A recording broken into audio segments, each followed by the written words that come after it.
Buenos días chicos, buenos días chicas, ¿cómo están? El día de hoy nos vamos a encontrar trabajando lo que vendría a ser el caso de Uruguay.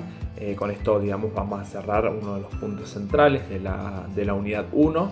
¿no? Siendo estos Chile, Brasil y México, y el caso uruguayo que solamente lo observamos en la unidad 1. Esperamos que el video les sirva. Además, con Vale Rubén les hicimos un PowerPoint que es de guía, o sea, es con los puntos centrales. Si ustedes lo necesitan, nos lo pueden pasar, nos pueden mandar un mensajito, perdón, y nosotros se lo mandamos al toque, no hay ningún problema. Era para guiarlo y para también hacer un poco más dinámico todo esto de los grupos por video. Así que nada, esperamos que les sirva y comentarles que bueno, esto no reemplaza ni las clases, ni las lecturas de los textos obligatorios, ni nada, sino que esto les damos las mayores herramientas posibles, ya que no nos podemos encontrar en los pasillos de la facu. Bueno, en este caso nosotros hoy vamos a estar trabajando lo que vendría a ser Uruguay. Para nosotros comprender, digamos, el caso uruguayo, nosotros tenemos que observar cuáles eran las características que circunscribían al Uruguay del siglo XX. Acá nos vamos a encontrar, por ejemplo, con una oligarquía que está fuertemente enraizada en todo lo que es el sector agroexportador y que además encontraba un sustento muy importante y un apoyo muy importante en todo lo que era las Fuerzas Armadas, o sea, todo el sector militar del Uruguay de aquel entonces, y también del sector eclesiástico, es decir, tenía un apoyo muy fuerte de la Iglesia para el siglo XX. Lo que respecta a la posibilidad de las intervenciones del país, nosotros nos vamos a encontrar con un Uruguay que estaba sumido en una crisis interna muy importante, una crisis interna que ya la vamos a desarrollar, que se concluyó en lo que prácticamente fue una guerra civil, donde los dos partidos más importantes, los dos partidos en realidad de Uruguay se van a enfrentar, y esta situación de vulnerabilidad en la cual se encontraba Uruguay, debido a esta guerra, efectivamente era una guerra entre los dos partidos, habilitaba a que algún otro estado de la región pueda tener algún interés de tipo intervencionista, aprovechando la situación crítica en la cual se encontraba. Por otro lado, nos vamos a encontrar que durante este periodo se va a reforzar, por así decirlo, lo que es el Estado en la sociedad civil, y se va a ir imponiendo lo que vendría a ser a constituirse como un sistema democrático liberal basado en un sistema bipartidista, donde van a estar los blancos van a ser los conservadores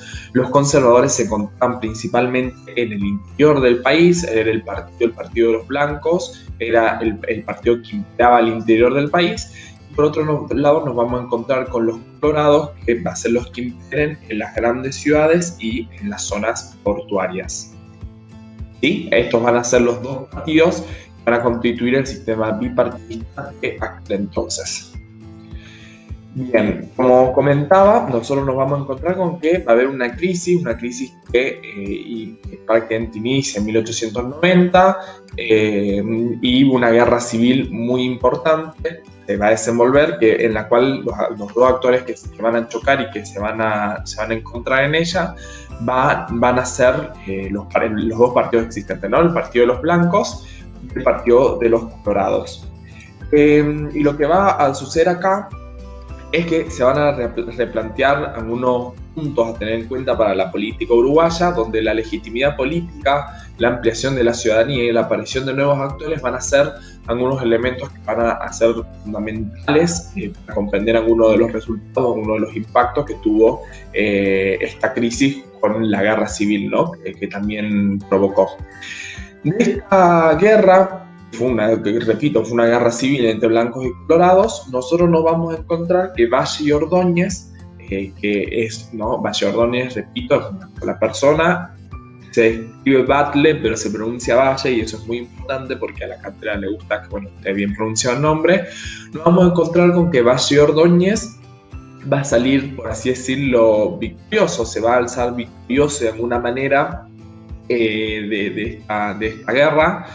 Nos vamos a encontrar con que Valle Ordóñez es del Partido Colorado y va a asumir la presidencia desde 1903 como el candidato, digamos, por excelencia del Partido Colorado, que, como comentaba, el Partido Colorado, que es el que imperaba, por así decirlo, en lo que vendría a ser las zonas portuarias y las grandes ciudades, tenía un programa que era fuertemente reformista, donde nosotros nos vamos a encontrar el intento de llevar adelante una reforma económica, reformas sociales, reformas urbanas, fiscales, morales y políticas. Ya voy a pasar a explicar particularmente cómo se desenvolvieron estas. Bien, entonces, para seguir analizando quizás estos puntos, nosotros nos vamos a encontrar con que en lo que refiere a la reforma económica, la nacionalización, la estatización y la promoción de la aparición de una industria nacional van a ser puntos fundamentales para el gobierno obrerista. Esta reforma, este programa reformista que estaba llevando Batlle Ordóñez a partir de 1903. En estas reformas económicas vamos a observar que uno de sus principales herramientas para llevar adelante, ¿no? Para llevar adelante esta nacionalización y esta estatización, nos vamos a encontrar con que la aplicación de medidas proteccionistas, es decir, una de ellas, el aumento de los aranceles a las importaciones, va a ser una medida fundamental que va a servir como pilar para garantizar esta industrialización, que podríamos decir un poco más ligero, una industria liviana que va a ir apareciendo en Uruguay, ya que no nos vamos a encontrar con una industria pesada de tipo, por ejemplo, automotriz o metalúrgica, sino que va a ser industria liviana, pero vamos a estar obviamente ante el surgimiento de del primer proceso de nacionalización y estatización y la aparición, ¿no?, de estas del sistema de industrias nacional uruguayo. En lo que respecta a la sociedad civil, vamos a encontrar, o al programa de reformas no social, nos vamos a encontrar con un fuerte apoyo del movimiento obrero y un fuerte apoyo del movimiento obrero para con Batlle Ordóñez y de Batlle Ordóñez para con el movimiento obrero. Nos vamos a encontrar acá que el Partido de los Colorados, ¿no?, repito, con Ordóñez a la cabeza, va a impulsar una legislación social, va a ser fuertemente protectora y solidaria para con los sectores más desfavorecidos, ¿sí? Esto principalmente lo va a apuntar a lo que vendrían a ser las grandes urbes y donde se vendría a constituir el cordón portuario de aquel entonces, donde el movimiento obrero era bastante más amplio que en el interior. En el interior estaba más presente la figura del campesino, ya que era donde el agro imperaba mucho más. Nos vamos a encontrar acá con que el gobierno obrerista, ya voy a explicar bien por qué digo gobierno obrerista, va a tener un fuerte hincapié sobre la cuestión social de los obreros de aquel entonces. Por otro lado, nos vamos a encontrar con las medidas rurales, ¿no? Las medidas que van a impactar profundamente en lo que vendría a ser el interior de Uruguay, donde imperaba, como había comentado hace un rato, lo que era el Partido de los Blancos o el Partido Conservador. Una de las reformas rurales más importantes va a ser la eliminación de los grandes latifundios. Uruguay se caracterizaba porque era un estado donde la propiedad privada estaba dividida en muy pocas manos. Entonces nos vamos a encontrar con que este programa de eliminación de los latifundios va a promover a la aparición de un montón de pequeñas propiedades cuyo impulso era garantizar que la gran mayoría de los sectores sociales del interior tengan un acceso a algunas parcelas de propiedad privada y esto no esté concentrado y monopolizado en pocos sectores, ¿no? Y además otro objetivo que tenía para llevar adelante, ¿no?, con esto de la eliminación de los grandes latifundios, en los cuales también estaba sedimentada de alguna manera la oligarquía, por supuesto, era equilibrar todo lo que era la ganadería y la agricultura. Por otro lado, continuando, va a estar las reformas que nosotros llamamos fiscales, donde va a haber un punto muy característico, muy importante, que va a ser el inicio de la aplicación de impuestos hacia los sectores que se habían favorecido mucho con el modelo agroexportador. Vamos a encontrarnos con unos impuestos muy importantes que se aplicaban a los sectores más adinerados del Uruguay de aquel entonces,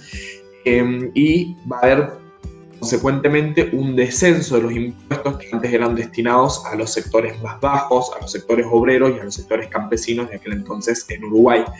De esta manera como que se busca equilibrar un poco la carga impositiva en el caso uruguayo.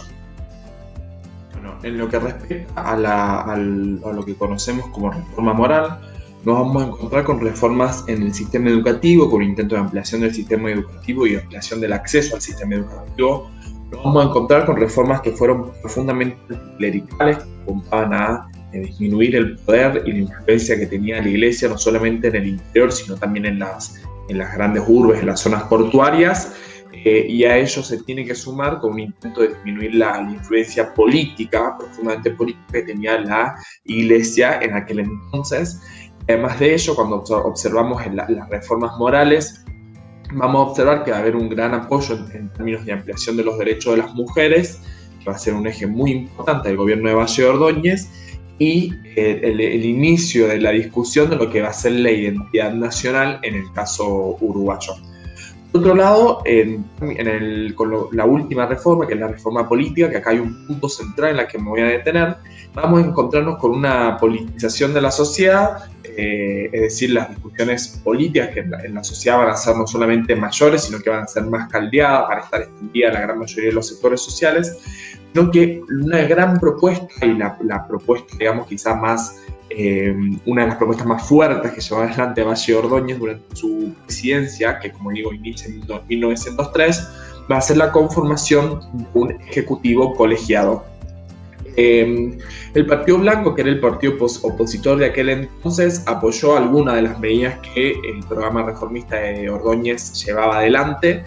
Sin embargo, Valle de Ordóñez encontró una fuerte oposición en lo que es este punto, el ejecutivo colegiado. ¿Qué quiero decir con ejecutivo colegiado? Cuando nosotros miramos, por ejemplo, el modelo ejecutivo que nosotros tenemos en la actualidad, nosotros nos encontramos con que hay un presidente. Bueno, lo que planteaba Valle de Ordóñez era lo siguiente.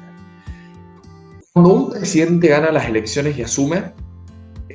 se encuentra, antes de empezar a actuar, antes de empezar a aplicar un programa de reformas y antes de empezar a aplicar las políticas que él quiera,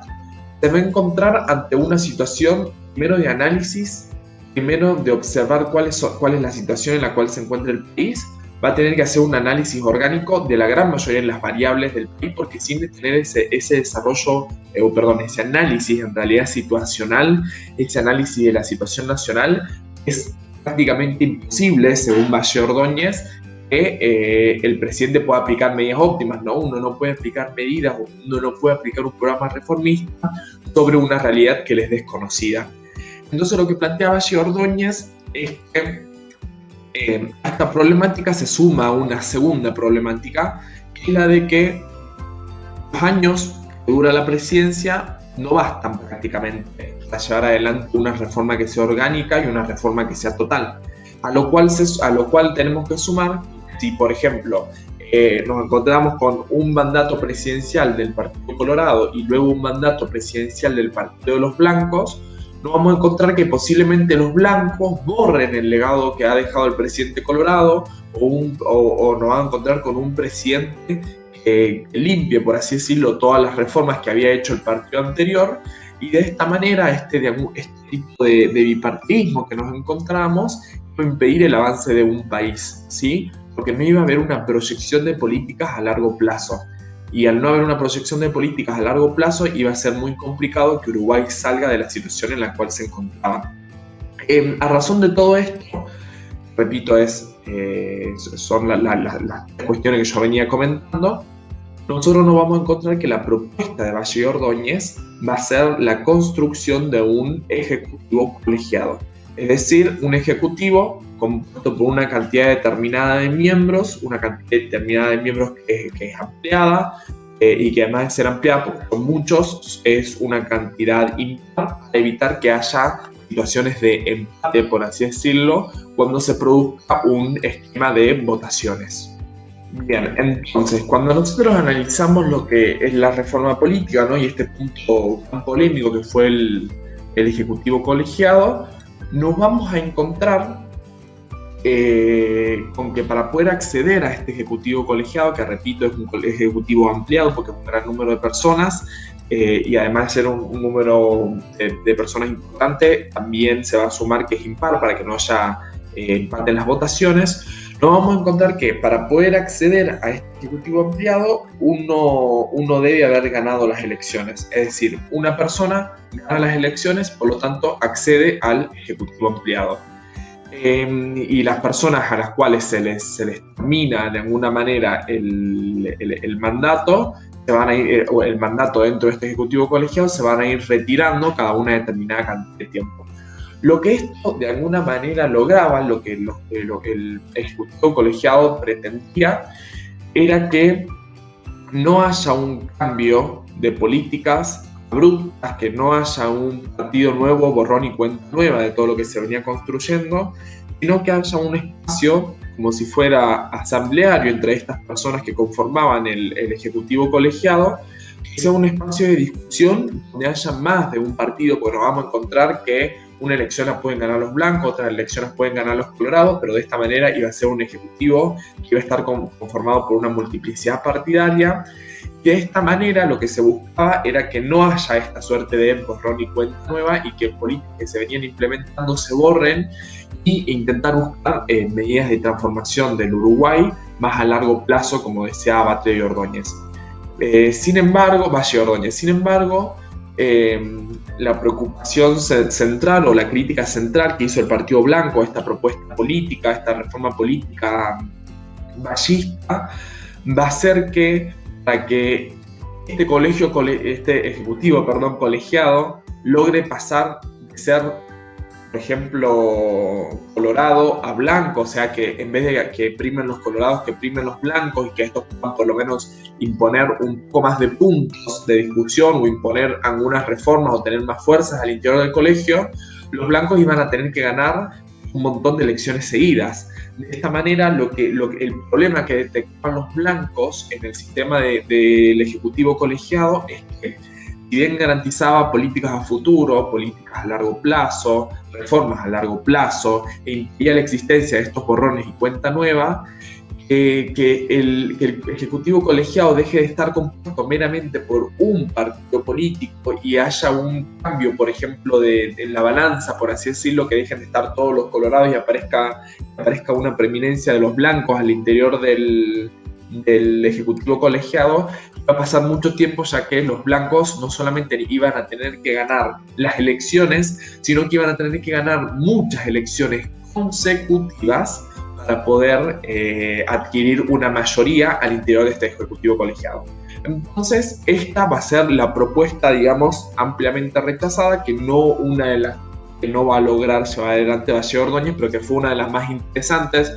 una que es bastante innovadora para su tiempo y que cabe la pena resaltar, y es una pregunta inclusive de examen, porque esta fue la política o la reforma que él propuso más polémica, más compleja y hasta, por así decirlo, podemos decir que fue hasta adelantado y visionario en algunos puntos. Entonces, modelo de desarrollo ballista nos vamos a encontrar con puntos centrales como la nacionalización y la estatización de la industrialización propiamente dicha, la aparición de la industria uruguaya. Vamos a ver la transformación del sector agropecuario, ¿no? Con todo esto que veníamos hablando de la eliminación de los grandes latifundios, el amplio mejoramiento de las condiciones de vida, principalmente en todo lo que era el cordón portuario, el cordón de las grandes ciudades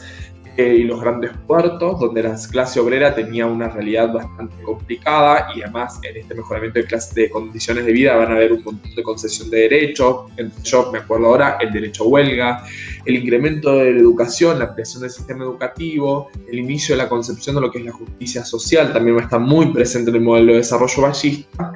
Y ahora vamos a empezar a centrarnos en lo que vendría a ser el gobierno obrerista. ¿Qué es gobierno obrerista y de qué hablamos cuando hablamos de gobierno obrerista? Bien, entonces acá nos encontramos con lo siguiente. De acuerdo a todas las reformas que venimos viendo, de acuerdo a todas las implementaciones y todos los proyectos que tuvo, ¿no?, Batlle Ordóñez durante su gobierno, encabezando el Partido Colorado, hay que preguntarnos, bueno, este es un gobierno socialista, este es un gobierno, ¿qué tipo de gobierno es, por así decirlo? Y lo que va a aparecer acá es que el gobierno uruguayo de Batlle Ordóñez no se va a identificar con un modelo socialista, porque el gobierno de Batlle Ordóñez no va a intentar implementar un sistema productivo socialista, y además de ello se va a distanciar fuertemente de los conflictos sociales que acarrean lo que vendrían a ser la doctrina socialista. De esta manera nosotros nos vamos a encontrar con un gobierno de Batlle Ordóñez que se va a autopercibir, por así decirlo, como obrerista, un gobierno que va a confiar en la acción del Estado, a proveer legislaciones sociales, va a ampliar muchísimo los derechos sociales, y en esto quiero ser muy puntilloso. Nos vamos a encontrar con un Estado que brindó derechos a la clase obrera, que eran derechos que en otros latinoamericanos no se habían ni siquiera empezado a discutir. Las reformas sociales en torno a la cuestión obrera, a la cuestión social, fue muy importante y muy relevante, pero nos vamos a seguir encontrando con que no hubo un intento por parte de este gobierno de realizar cambios o modificaciones en las relaciones del sistema productivo. Es decir, el sistema productivo va a seguir siendo capitalista, no va a intentar modificar este sistema productivo a uno socialista, no va a estar presente la noción de conflicto de clases, de lucha de clases, eso no va a estar presente, sino que va a ser completamente distinto en ese sentido. Eso sí dice que no es un gobierno socialista, sino que es un gobierno obrerista, ¿no? Por obrero. Y nos vamos a encontrar por un fuerte rol precautorio del Estado. ¿Y qué queremos decir cuando decimos precautorio? Es efectivamente lo que estaba planteando, de un Estado que se aproxima a la clase, en este caso a la clase obrera, concediéndoles un montón de derechos, proyectando sus intereses y ampliando y mejorando cada vez más sus condiciones de vida al nivel social.